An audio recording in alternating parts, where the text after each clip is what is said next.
Good morning to those joining from the United States, and good afternoon to those joining from Turkey. My name is Khush Choksy, and I'm a Senior Vice President at the U.S. Chamber of Commerce. On behalf of the U.S. Chamber and the Turkish U.S. Business Council, TAİK, I welcome everyone to the 38th Annual American-Turkish Conference and the first virtual American-Turkish Conference.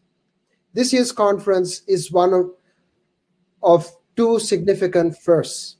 For the first time, the annual American-Turkish Conference is being hosted virtually rather than in person in Washington, D.C., as was originally planned for this April. Our collective commitment to this annual gathering of U.S. and Turkish business and government leaders is unwavering. It is also the first time the American-Turkish Conference is being hosted by the U.S. Chamber following the integration of the American-Turkish Council into the U.S. Chamber's own U.S.-Turkey Business Council last September. The U.S. Chamber is proud to continue the legacy of the ATC, chaired by General Jones, and its rich history, and in particular this conference, which has for nearly 4 decades brought Turkish and American business leaders together. The Integrated Council, USTBC and ATC, consists of more than 100 US and Turkish companies offering members and stakeholders the combined strength of both organizations. The American private sector has a long history of doing business with Turkey and couldn't be better placed as a pillar of stability during these challenging times. Even though the bilateral political atmosphere has been challenged at times over the last 5 to 10 years in particular, the business engagement has endured and in fact served to ensure the overall relationship has stayed together. This is why this conference is so important. The US Chamber is more committed than ever to furthering bilateral economic and commercial ties, focused on making steady progress towards the long-term ambitious goal of $100 billion in economic trade and services between the two countries. The US-Turkey Business Council has several key activities over the past year, including leading a business delegation over a historic 5-day visit of the US Commerce Secretary to Turkey last September, hosting President Erdogan in Washington, continued advocacy with the US and Turkish governments on business reforms, reduction of tariffs, and resumption of preferential trade benefits for Turkish exports under the US Generalized System of Preferences, also known as GSP. Just a brief preview of the conference.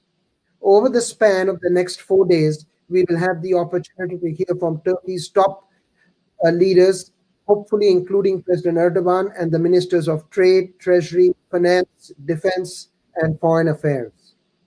U.S. Commerce Secretary Wilbur Ross will lead the U.S. participation together with a range of senior officials from different departments. And most importantly, helping businesses understand the opportunities in these sectors, discussing the challenges, how they can be addressed. Turkish investment in the US is also growing. From chocolates like Godiva to white goods and construction, Turkish companies are also a growing buyer of US oil and gas. We are committed to helping our Turkish company members further their work in the US and look forward to having a business mission from Turkey to the United States next year in the post-COVID environment. Before turning it over to TAİK Chairman Mehmet Ali Bey and our own US-Turkey Business Council Chairman David MacLennan, who is also the CEO of Cargill, for their welcoming remarks, I would like to extend our sincere thanks to the diamond sponsors of the conference. Dow AXA is a symbol of all of the innovative work that goes on between Turkey and the United States. I also want to recognize our platinum sponsors, Borsan, Chalet, Kimsa, Kalyan, Kirba, Khush, and Turkish Aerospace Industries. Also want to recognize our gold conference sponsors, Fika Construction, Procter & Gamble, Turkcell, Turk Telecom. Also want to recognize General James Jones, the Honorary Chairman of the Council, Niall Bay, the Chairman of TAİK, and Myron Brilliant, Head of International and Executive Vice President of the US Chamber, all of who I believe are on your screens. I wish everyone a successful conference. I ask you to check out the exhibition space and take advantage of the chat features, but particularly the exhibition space provides you an entree into the products, the goods and services, and some of the technology that's being developed by American and Turkish companies. And I now turn it over to the chairman of TAİK, Mehmet Ali Bey, for his remarks. Mehmet Bey. We all look forward to a time when we can stand side by side discussing issues over a cup of coffee rather than a computer screen. But the tremendous participation we have this year shows our dedication to the important work we will accomplish over these next 4 days.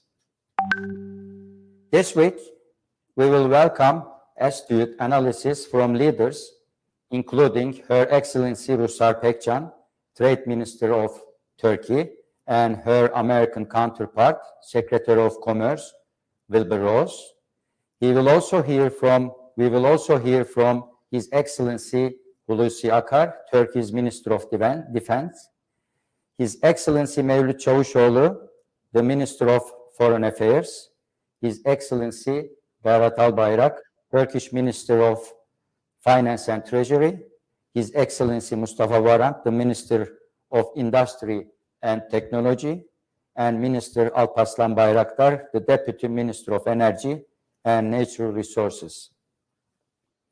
All of us share a commitment to the bilateral relationship and a vision to create possibilities for businesses to thrive on both sides of the Atlantic. The ATC provides us the forum to bring that vision to reality and ensure the economic relationship between our two countries continues for generations to come. This has been TAİK's mission since 1985. As Turkey's oldest business council, we provide a platform that promotes stronger bilateral trade because we believe the world benefits when Turkey and the United States work closely together. The best way to accomplish that is by strengthening our economic relationship. That's why our motto is business diplomacy. To achieve this goal, TAİK educates and advocates about the synergies that exist between our two business communities, creating win-win opportunities for both sides. Over the past year alone, TAİK has initiated dozens of meetings and briefings with members of Congress in both houses, fostered new and meaningful partnerships between our members and US businesses, and organized widely attended events and webinars with high-profile speakers.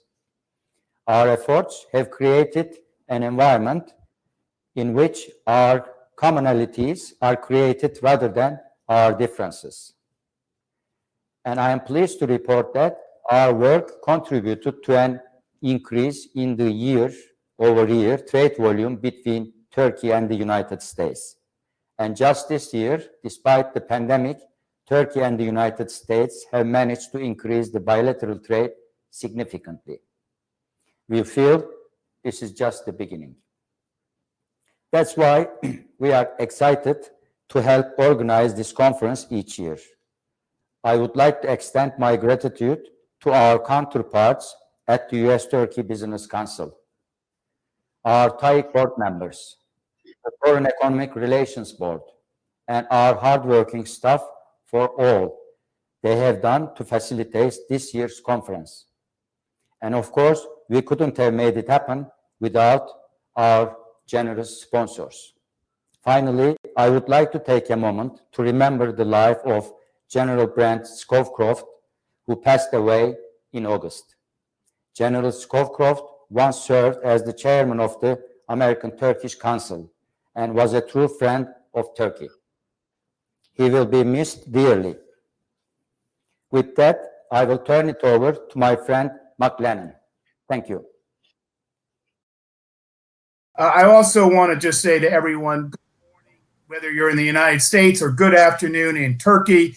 We're delighted really to get this conference off on a high note. I want to thank our good friend Mehmet Ali Bey for his leadership, because the tremendous work TAİK under his leadership has done to strengthen the relationship and to bring so many interesting speakers to this 38th forum. So thank you, Mehmet Ali. Thank you for everything you're doing on behalf of the relationship. And thank you for the great partnership you have with the U.S.-Turkish Business Council.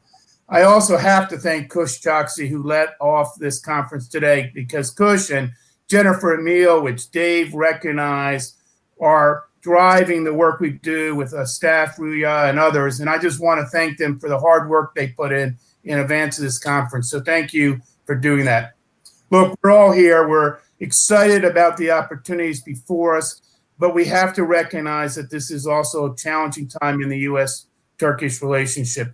We're going to get into this in the conversation that I'm going to lead in a minute, but we recognize that conferences like this are really vital to strengthening the U.S.-Turkish relationship. We'd much rather be in person. All of us much rather be together doing deals and talking about the policy challenges, but we're in a virtual world and we're going to deal with that in a very effective way.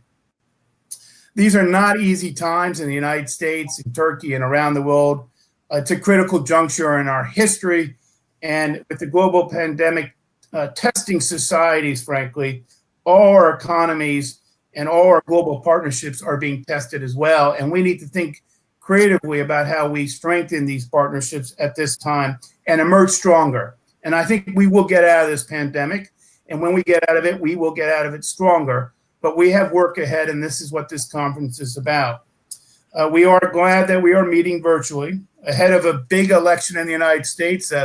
Dave and I were talking about this, 44 days away from the big election in the United States. But here we are setting the stage for framing how we can collaborate, how our governments can collaborate, and how the private sector can drive collaboration between the United States and Turkey in the context of the COVID-19 pandemic and in the context of the goal of a $100 billion economic relationship between the United States and Turkey. It's with that, I just am so honored today to have two distinguished panelists who will join us, who each represent the United States and Turkey in this relationship. And with that, let me dedicate the rest of my time to introducing them and getting them to speak a little bit about their thoughts about the nature and state of the U.S.-Turkish relationship. You've heard about General Jim Jones, who's honorary chair of the U.S.-Turkey Business Council. Let me just say that my friend Jim has committed a lot of time to this relationship, both in government, in military service, and now, of course, in the context of his honorary chair of the U.S.-Turkish Business Council. And Jim, we're grateful for all the work you've done on behalf of the relationship. Thank you. I want to recognize Nail Bey for all the work you've done as chairman of the Foreign Economic Relations Board of Turkey, or DEİK as it's more commonly referenced. You are the umbrella organization which TAİK falls under, and I'm very much looking forward to, we're all looking forward to the insights and reflections on the U.S.-Turkish relationship as we begin an exciting week on the 38th American-Turkish Conference and the first and hopefully last virtual annual ATC meeting. Jim, let me start with you. You've always been very candid and direct in your observations. Where do you see the state of the current relationship between the United States and Turkey? What's the role of the private sector? You've heard us talk about the private sector as a rock, a foundation in this relationship. A few messages that you want to deliver both to the United States and Turkey in the context of this conference. Jim, the floor is yours. Thank you, Myron. Thank you very, very much. And thanks to the Chamber for the great work and our partners in Turkey, and a warm personal greetings to all of my Turkish friends. It's an honor to be with you. I wish we could be doing this in person as we normally have, but I think this is going to be a big success. So it's a great pleasure to address the 38th Annual American-Turkish Conference. It's important to continue this dialogue that takes place in a conference format around the vital nature of the bilateral relationship, which we have talked about for many years as being one of the critical relationships that we have, and to celebrate this transatlantic business bridge that has served our nation so well for decades, actually. And we should remember why we are here and also think about why this relationship matters. The commercial relationship has created a solid foundation over the years for U.S.-Turkey ties. As a matter of fact, it transcends all of the other relationships, I think, in terms of its consistency and its value. And we need to lean on this relationship more in the spirit of our shared interests. It's no secret that the U.S.-Turkey relationship has been tested over the last few years, but it is a test that we must overcome together, and I'm confident that we will. We can do so by building on the common ground, the shared history, and and being aligned in our long-term interests. The business community is playing an important role here through forums like the American-Turkish Conference to keep the relationship grounded in its collective strengths. And finally, I would, as you pointed out, Myron, that it bears repeating to our Turkish friends that here in the U.S. we're about to go through an electoral process that may make things more, not less, complicated in the near term as the focus turns to domestic politics. But I hope that on the other side of these elections, whatever the outcome, that the U.S.-Turkey relationship can maintain its central place in American and commercial policy, and I'm confident that it will. Thanks, Jim. Nalbay, let me turn to you. You heard Jim reference the close relationships on both sides, on Turkey and the United States, over many years of partnership. What's top of mind for Turkish businesses, and even reflections on the U.S. side in the U.S.-Turkish relationship in light of Jim's comments and your own thoughts from your own vantage point? Nalbay, please. Thank you. First of all, it's an honor to be here with you all today. Yes, it has been a year like no other, but I am looking forward to our discussions today. When I come to your question, obviously COVID-19, first of all, is the top of mind for all business around the world. And this has been a tough year for everybody, and there is still a lot of hard work ahead. But the pandemic has reset the global economic order in a profound way. But I am confident that the world economy is resilient and the private sector will rise to the challenges ahead. We know that, as well as the whole world, the United States is actively engaged in trying to restructure its supply chain in a variety of industries. There is a shift away from one or limited supply chain, not just in the US, but globally, because COVID-19 lockdowns forced business to confront the risks and the challenges of over-relying on a single country for supplies and materials. Scale was an important parameter for competition, but we all realized that bounding one or limited supplier has more risk than we had thought so far. There is also a move from globalism to localism. Sorry? No, keep going. Okay. The cost of labor, which was always one of Chinese competitive advantages, has risen. This has all fueled a sense that the global supply chains have been strained more than ever before. And it is not just American business that have felt the effects of this. I know France and the colleagues around the world, in Europe, in Africa, and beyond, have seen the same trends. Rich, we can hear you, but you're interrupting the flow of our wonderful chairman. Can you go to mute? May I go on? Yes, please do. Okay, that is because we already have a strong manufacturing base and a reputation for high quality products.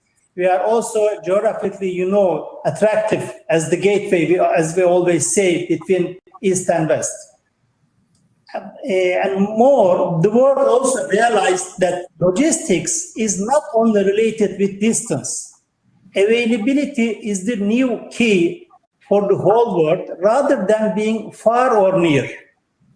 And as you know, in Turkey, we have a young, highly skilled and motivated workforce. It should be noted. For that reason, many industries and the companies in Turkey are looking to market themselves as strong supply chain alternatives to present ones. And we have already seen this coming to fruition with some prominent firms on both sides of the Atlantic. So, as we gather for this year's event, I believe the one who continued without interrupting its supply chain and giving enough confidence to the counterparts in spite of COVID-19 will be the winners. So thank you for that, Nail Bey. Jim, let me turn back to you. Obviously, the global pandemic has tested supply chains, is obviously tested the cooperation between nations around healthcare opportunities. I actually think it's an opportunity for the United States and Turkey in both these areas. Are there things that you would point to that you want the audience to hear in terms of how we take advantage of a crisis to strengthen the commercial relationship, which will hopefully strengthen the geopolitical relationship between the two countries? Do you have any thoughts on that? Yep, thank you, Myron. And here I think there's some good news, some at least reason for optimism, because despite the pandemic and the turbulence in the energy markets, the U.S.-Turkey energy relationship is experiencing a renaissance of sorts. The energy sector is ripe with opportunities from LNG pipeline projects in Central Asia and Iraq to renewables, Turkey's new discovery in the Black Sea. And I might also add the 3 Cs initiative that is going to transform, I think, Central and Eastern Europe in terms of access to global energy. Technology and secure 5G, and I emphasize the word secure, can also unlock a new level of cooperation between the U.S. and Turkey as NATO allies work to implement their commitments to develop safe and secure communications within the alliance, something that's extremely important. And both countries can draw upon the expertise of our private sectors with like-minded partners in the fields of technology and infrastructure development. So together, the United States and Turkey are, in my view, a viable alternative to development projects funded by China's Belt and Road Initiative. And we can and should do more to coordinate the success in this space. And finally, Myron, I'd point out the opportunity in the healthcare and PPE space. Turkey is a crucial producer of extremely high quality medical gear that can be an important source of bilateral trade growth for the US and Turkey and a key asset for our frontline works in the US. So thank you for that question. I think it's very important. Jim, I'm going to come to Nail Bey in a second, but Jim, I want to ask you about defense cooperation. I'm going a little off script here, but I just want to ask you, in light of everything that's been going on, can we rebuild that important defense relationship between Turkey and the United States on economic terms? Well, I think we not only we can, but we must. It's very important. One of the things that I've noticed throughout the years in both uniform and out of uniform is really the closeness of the relationship between the militaries has never really wavered. We valued the relationship. It's been very close. I know I've talked to General Walters, the current Supreme Allied Commander, and how much he values the Turkish-U.S. relationship and the Turkey-NATO relationship. So I think that while there have been some difficulties at the political level, one of the things that's been consistent has been the warmth and the friendship and the spirit of cooperation between our militaries, and I'm confident that we will emerge back into the sunlight on this issue. Now, Bey, I want to turn to you now. You've talked about supply chains and the opportunity for cooperation. You mentioned, obviously, and Jim Jones has also mentioned the importance of PPE cooperation. I'd add food security and food as one of those areas. Energy has been discussed, defense. As you look over the next few days of this program, what do you hope emerges from it in terms of the U.S.-Turkish relationship? What do you want to leave as a message to both sides? And how do we focus around that $100 billion target for the relationship? Some thoughts. Okay. You know, we have so many incredible speakers over the next 4 days who are leaders in their respective fields, as well as the ministers. So I'm not going to speak them name by name. Across the next 4 days, we should expect to hear a vision for the future of American-Turkish cooperation from them that is based on strengthening our trade relations. If we look at the sectors, of course, I'm going to repeat maybe more or less the same sectors, but there are growing opportunities, especially in energy. We hadn't speak before last year, especially manufacturing, agriculture, and more, which will pave the way toward the ambitious goals set by our top presidents. That is for $100 billion, you know. Maybe we should speak also about the FTA, if we can continue from this way. And I hope this conference will produce a series of solutions and action steps that will help our two economies from closer bonds. That is the shortest answer, I believe. Well, now, Bey, I appreciate that our chair also referenced the FTA. I would just say to everyone, in order for us to have that aspirational goal and the growth of our $100 billion relationship, we must be willing to talk to each other about some of the policy issues, some of the challenges that we have to overcome in the relationship, because that's the only way we're going to get there, and that's the only way we're going to get the attention of both governments. But I think that is a good goal for the two governments. Nail Bey, do you have a final word before we move on to our next session? Yeah, okay. My final word is that the United States and Turkey have far more in common than most realize, and it is substantially in the interest of both countries and the world. For Turkey and the United States to cooperate more fully with one another, this is important.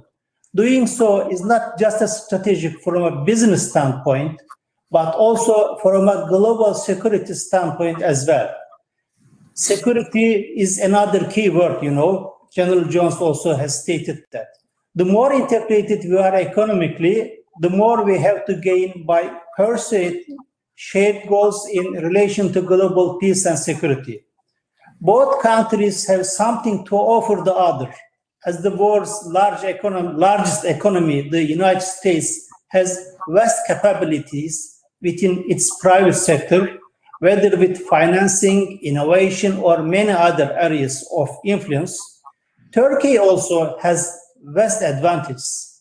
As I just said, the gateway between Europe, Asia, and the Middle East and Africa, and also we have, you know, historical being at the heart of the world commerce, that is as true today as ever.